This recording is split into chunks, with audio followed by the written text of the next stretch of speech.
EU to extend suspension of $93 billion trade measures against the US.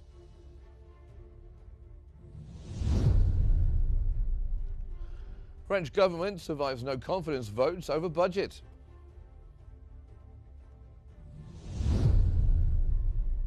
And the Trump administration completes US split from the World Health Organization.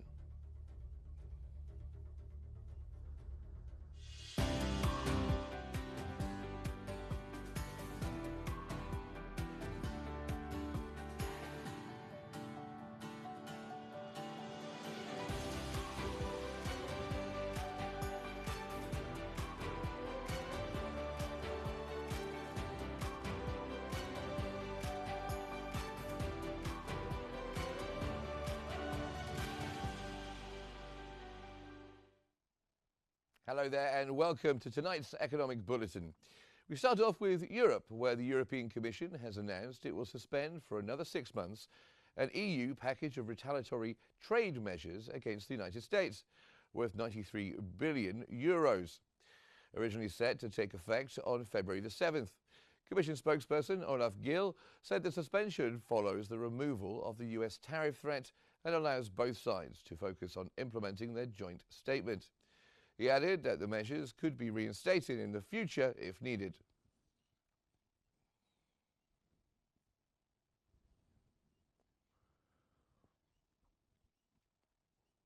Germany's Bundesbank has revealed that the economy ended last year with improving momentum, though growth in the first quarter is expected to be modest amid more pessimistic business sentiment.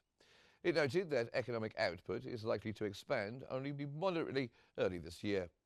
Bundesbank highlighted that while exports remain weak, industrial activity appears to have bottomed out. Household spending has threatened on the back of strong wage gains, and domestic demand has risen sharply, supported in part by increased government defense spending. On inflation, the Bundesbank struck a confident tone, forecasting price growth to remain close to the European Central Bank's 2% target in the months ahead.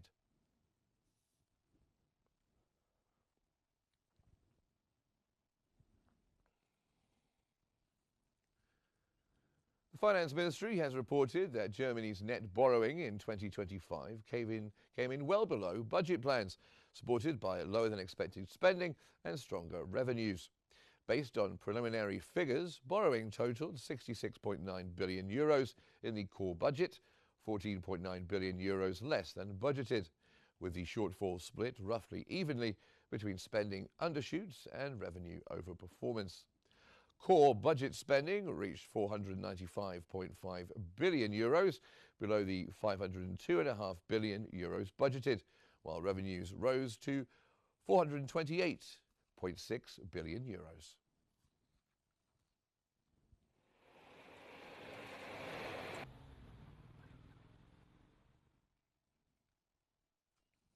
Still in Europe, the French government has survived 2 no-confidence votes over its fiscal plans, moving one step closer to finally adopting a proper state budget for the year.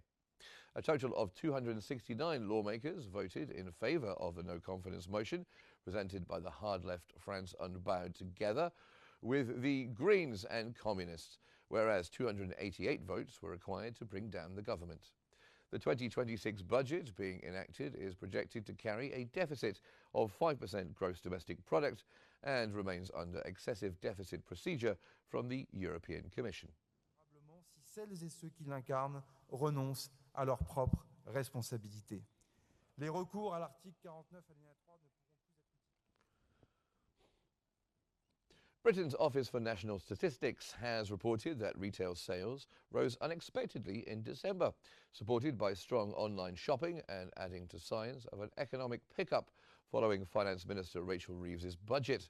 Sales volumes increased 0.4% from November. However, retail sales fell 0.3% in the fourth quarter, with declines in October and November expected to shave 0.01 percentage points off overall economic output. Year-on-year, retail sales volumes were up 2.5% in December, the strongest increase since April. Despite the improvement, sales remained 2.2% below pre-pandemic levels.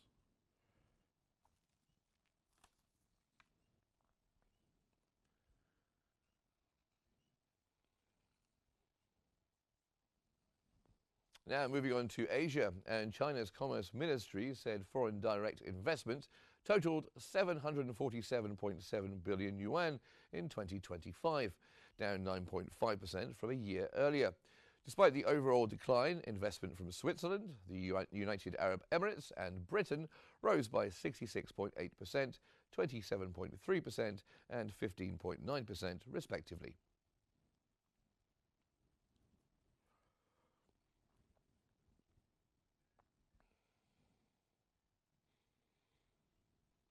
Japan's Ministry of Internal Affairs and Communications has reported that inflation slowed in December for the first time in 4 months, largely due to government subsidies.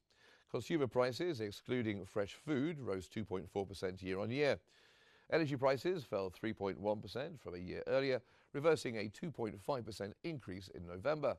However, the core index, which includes energy, rose 2.9%, indicating persistent underlying inflationary pressure. Food price gains eased slightly, with processed food inflation slowing to 6.7%. Overall, food prices rose 5.1%, down 6.1% in November, while rice prices increased 34.4%, decelerating from 37.1%.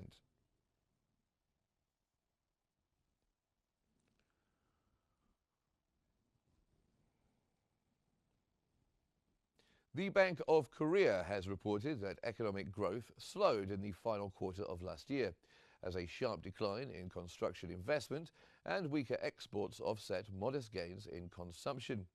The economy grew 1.5% year-on-year in the October-December period, but contracted 0.3% quarter-on-quarter, the steepest slowdown since the fourth quarter of 2022.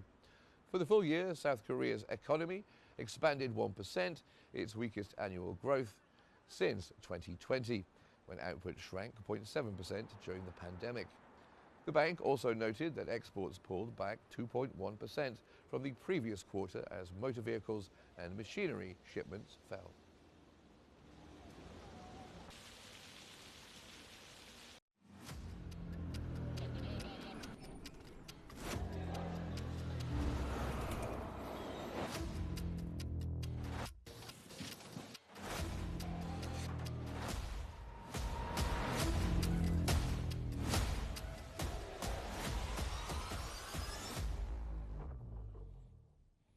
The US Department of Health and Human Services has completed its withdrawal from the World Health Organization, finalizing a long-standing goal of President Donald Trump. It noted that all US government funding to WHO had been terminated and all personnel and contractors assigned or embedded within the organization have been recalled. The department also stated that the US had ceased official participation in WHO-sponsored committees, leadership bodies, governance structures, and technical working groups.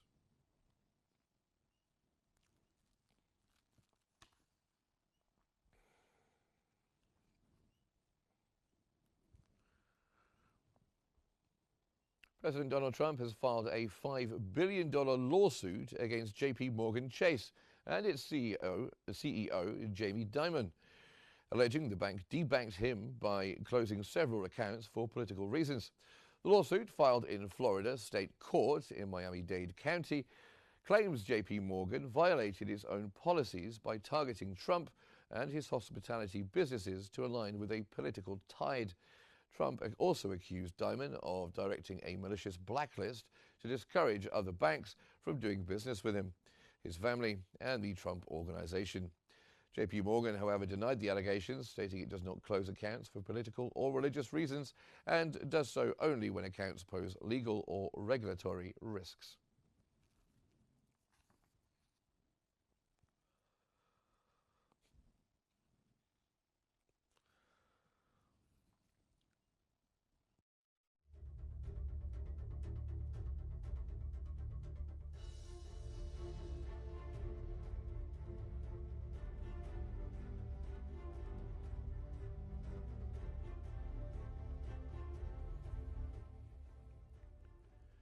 Now we are joined from Ohio by the Professor of Information Systems and Business Analysis at Cleveland State University, Hassan Abdul Fattah.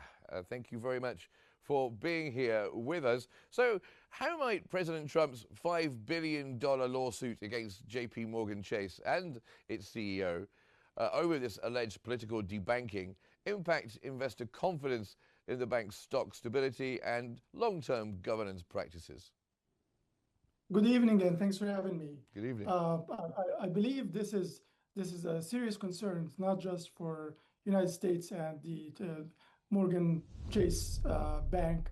This most likely will impact lots of investors. As the real concern here is about whether the accessibility of financial systems will be governed or influenced by political views. This is just very risky. Investors will be looking forward for stability when it comes to financial institutions. So with respect to the lawsuit, it's way beyond just one lawsuit against JP Morgan. I believe this is going way beyond, as it will impact investors, it will impact financial institutions globally, not just within the United States. So let's look back at the real reason for President Trump to have that allegation against the Chase JP Morgan. So early in the month or last month, President Trump tried to persuade banks to give 10% credit card interest rate cap for investors. And the reason for that is he's been trying to lower interest rate for investors. He believed that banks and financial institutions have been just ripping customers, investors off, given high rates of interest. Well, JP Morgan CEO mentioned last month that, you know, if you were to, and this he was actually pointing his talk to President Trump. He was like, if we were to do that, or to have a 10% cap on credit cards, that will be a disaster in the financial markets, not just for banks. Banks would be able to survive, but globally, and for financial institutions, it will be a catastrophe. So he mentioned, or the CEO of Chase, he mentioned we should do a testing first. He also stated, let's test lowering interest rate to 10% as a cap into Massachusetts or Denver. And I believe this allegation from President Trump against Chase, it's not just came a few days back. This has been running for a long time, as he believe, or President Trump believes, that Chase CEO against his MAGA approaches. So again, this is very concerning, as now investors like to have or like to believe that there is no uncertainty when it comes to accessibility within financial system.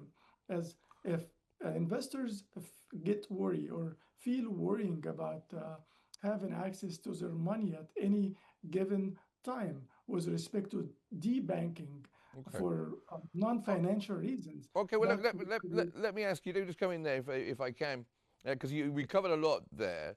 But in what ways could this high-profile litigation, the highest profile it could be, the most powerful man, excuse me, the most powerful man on the planet, how might this exacerbate criticisms from investors regarding JP Morgan's risk management policies? And do they have some kind of history with politically motivated account closures, of course, which they deny? Well, that had happened before. And the CEO of Chase Morgan has mentioned that before. He debanked some accounts related to Republicans before and related to Democrats before. And this is for financial reasons. It's not against certain individuals. And it's not just against celebrities or politicians. Small investors can be impacted as well. So debanking can happen to anyone, and there are reasons for debanking. The issue here, or the concern here, is when investors and consumers get worried about, if they will be retaliated against based on political views. This will impact banking systems too. And the main concern here, or the driver for consumers or investors to be concerned, that people always want to have access to their money at any given time. And as an investor, if I were to feel that, I have problem accessing my own money, I will certainly think about other options. And having U.S. market is one of the biggest, actually the biggest market in the world. And with Mr. President Trump, the most powerful man in the world, just suing the one of the biggest financial institution in the world too, that really create some type of fear in between investors. Yeah, this is what I wanted to ask you. So these kind of aggressive legal tactics by President Trump, are they scaring away capital from U.S. Banking sector investments? Indeed. So let's stress on something really important. Trust is the foundation of any financial system. And once investors loses trust, once investors have some type of ambiguity or uncertainty about certain financial market, investors will pull back for sure. Investors will pull back from U.S. market and try to diversify their portfolios in any other market. So I think this will impact the Chase Bank as well, as if Chase Bank get labeled by politicizing the issues, or debanking, or closing accounts based on political views, based on non-financial reasons, that will deter investors from going to this specific market. So I believe this has to be solved soon, and just to not to have unintended consequences, as we all, as financial in financial institutions, we try to avoid unintended consequences from any move.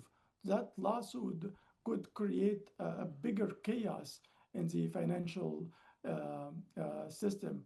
I'd like to stress on, like, what we're seeing right now. It's way beyond financial volatility or financial crisis. It is the dangerous of intersection of ambiguity and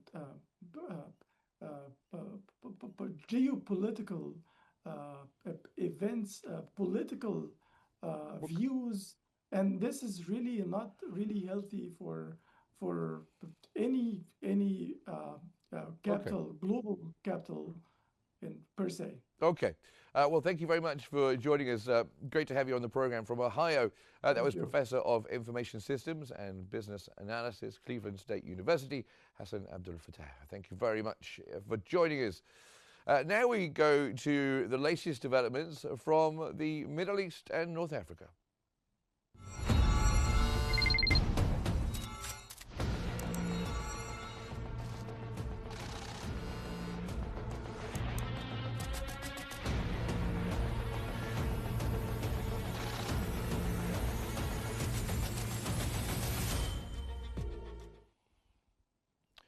Prime Minister Nawaf Salam stated that the International Monetary Fund has requested amendments to Lebanon's draft rescue law aimed at addressing the country's worst financial crisis and restoring depositor access to savings frozen for 6 years.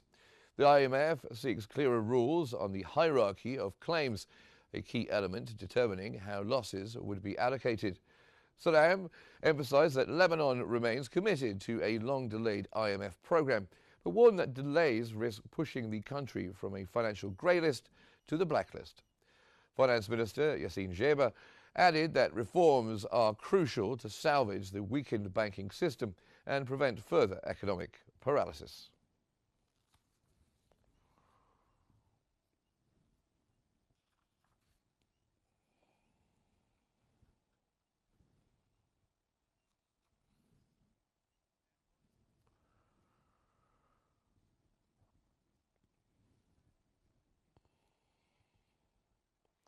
Now, the High Commission for Planning has reported that Morocco's annual inflation slowed to 0.8% in 2025, the lowest in 5 years and well below expectations of 1.9%. Food prices rose 0.8% and non-food items 0.5%, while December saw a 0.3% monthly decline, the first drop since 2020. Between 2021 and 2025, Morocco spent $13 billion stabilizing key goods and $1.7 billion on direct household support.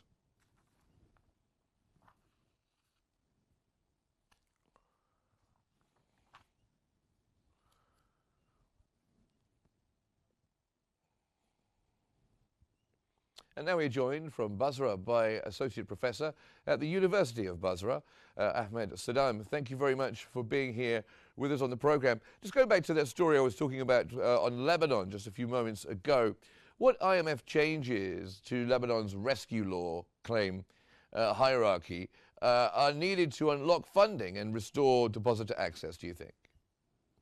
Thank you for having me. I do believe that any reform program cannot work without internal reform program or local reform program. So IMF, International Monetary Fund, wants to ensure that who will lose first? Large depositors, owners or shareholders in the banking system of Lebanon.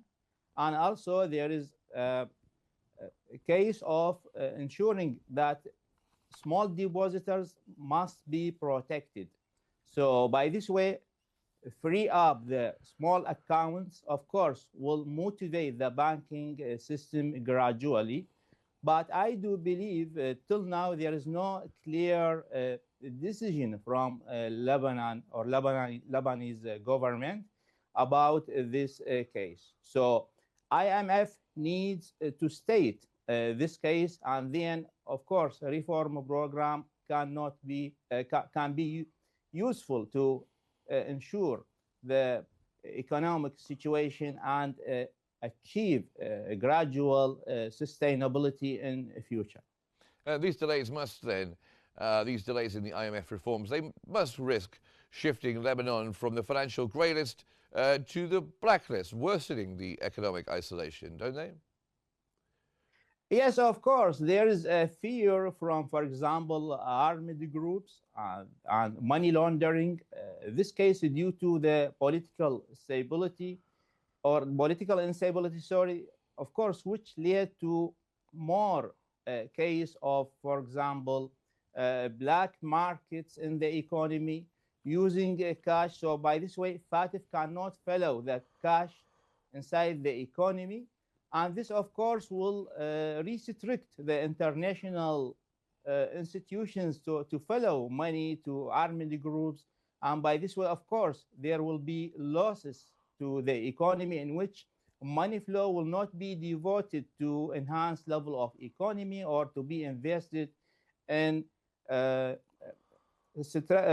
sectors that can enhance level of economic growth. And in what ways has this banking crisis eroded trust and paralyzed Lebanon's credit and growth prospects? So in this case, of course, there is a need, for example, to free the small accounts and also to enhance level of economy. Also case of, for example, lending money in the banking, but in general, the real situation is opposite of that. Technically, Lebanese banking system is in bankrupt, and by this way, the government cannot solve the economy and resolve the problems gradually. So IMF I mean the recipe of IMF could enhance level of economy, or the reform program cannot be granted to the economy or to the government without ensuring the internal reform or the local reform. Well, thank Case of instability are there, and also there is a case of divide inside the Lebanon parliament. This case due to sectarian allies and many political issues. By this way, I think there will be restriction to achieve this reform program. Well, thank you very much indeed for joining us, Associate Professor at the University of Basra in Iraq, Ahmed Saddam. Thank you very much indeed. Now we get the latest developments in the sporting world.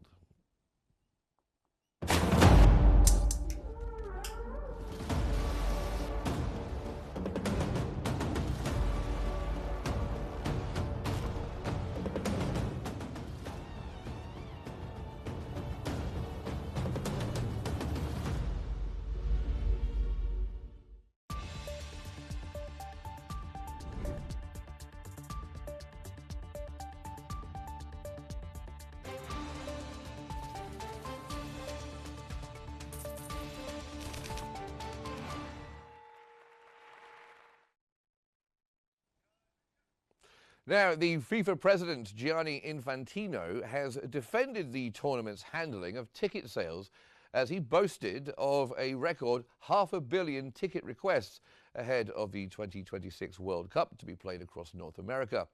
In comments made at the World Economic Forum in Davos, Infantino said he was hammered for sky-high ticket prices for the tournament. Infantino noted that most applicants were from the United States, with Germany and England fans also demanding many tickets. The Deloitte Football Money League has reported that the world's 20 richest football clubs generated a record 12.4 billion euros in revenue in the 24-25 season, up 11% year on year. The growth highlights a shift away from reliance on domestic broadcast deals towards commercial income, stadium monetization, and global brand expansion. Matchday revenues rose to 2.4 billion euros, broadcast income to 4.7 billion euros, and commercial revenues to a record 5.3 billion euros, making commercial income the largest revenue stream for the first time.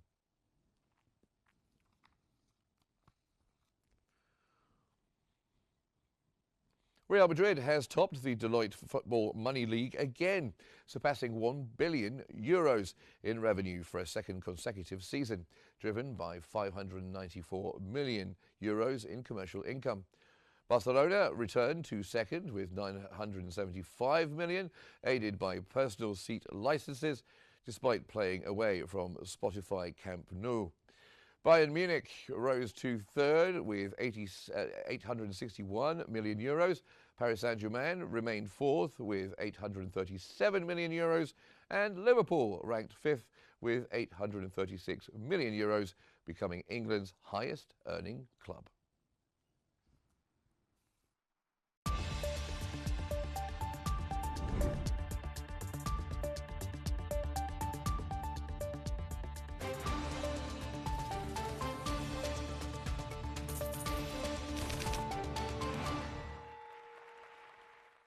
Oil prices rebounded on Friday after President Trump renewed threats against Iran, raising concerns of military action that could disrupt crude supplies while there are outages in Kazakhstan. Brent crude futures for March rose 2.6% to $65.75 a barrel. US West Texas Intermediate crude was up 2.8% at $60.99.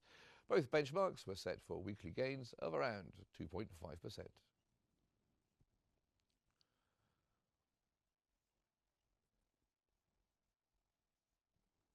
Silver prices rose above $100 an ounce for the first time ever on Friday, while gold hit another record en route to $5,000 an ounce as investors pile into safe haven assets amid geopolitical turmoil and on expectations for U.S. interest rate cuts. Spot silver jumped 4.05% to $100.01 an ounce. Meanwhile, spot gold was 0.48% higher at $4,959.98 an ounce after touching a record $4,967 at 0.3 cents an ounce earlier in the day. U.S. gold futures for February delivery added 0.98% to $4,961.20 an ounce. Thank you, Tommy.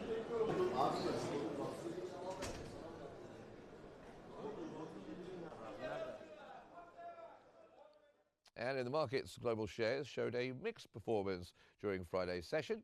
In the United States, the S&P 500 increased 0.20%, the Nasdaq jumped 0.61%, while the Dow Jones Industrial Average plunged 0.44%. In Europe, the UK's FTSE 100 and France's CAC 40 both shrank 0.07% respectively, while Germany's DAX gained 0.18%. Asian markets showed collective gains, with China's Shanghai Composite expanding 0.33%, Japan's Nikkei 225 climbing 0.29%, and Hong Kong's Hang Seng surged 0.45%.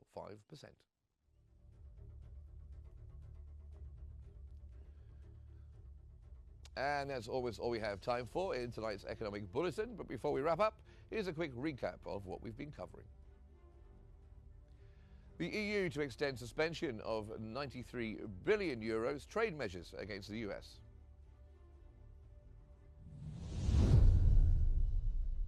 The French government survives no confidence votes over the budget.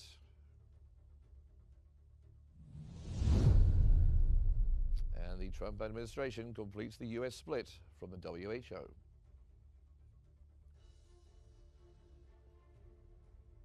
And that's all for today's Economic News Roundup. Thank you for joining us. Stay informed, stay ahead, and join us again for tomorrow for the latest updates. Don't forget to follow Q News on our social media platforms at QNewsEGY to stay informed. And In Focus is on the way next. Good night.